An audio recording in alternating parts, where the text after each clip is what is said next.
Bertrand Russell के अनुसार लोग उस पुस्तक को चुनते हैं जिसे उस समुदाय द्वारा पवित्र माना जाता है जिसमें वे पैदा हुए हैं, और उस पुस्तक में से वे अपने पसंदीदा भाग चुनते हैं, बाकी को अनदेखा कर देते हैं। जैसे ही हम अपनी तर्क शक्ति को त्याग देते हैं और अधिकार पर भरोसा करने से संतुष्ट हो जाते हैं, हमारी परेशानियों का कोई अंत नहीं होता। और इसलिए जब हमारे पास एक पवित्र पुस्तक होती है, तब भी हम अपने पूर्वाग्रहों के अनुकूल जो कुछ भी सत्य के रूप में चुनते हैं।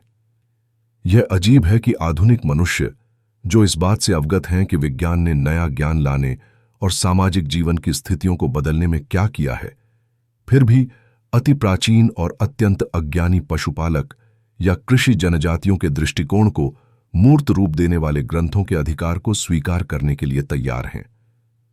हम अक्सर पूछते हैं, इस दुनिया पर असली अधिकार किसका है? ओल्ड टेस्टामेंट का, या न्यू टेस्टामेंट का, या फिर कुरान का, या भगवद गीता का? सच यह है कि ज्यादातर लोग वही किताब पवित्र मान लेते हैं जिस धर्म या समुदाय में उनका जन्म हुआ, और उस किताब के भीतर भी हर कोई अपनी पसंद के हिस्से चुनता है, बाकी हिस्सों को नजरअंदाज कर देता है। मगर खतरा कहां है? जैसे ही हम अपनी स्वतंत्र सोच छोड़ देते हैं और केवल अधिकार पर भरोसा करने लगते हैं, तो हमारी मुश्किलों का कोई अंत नहीं रहता।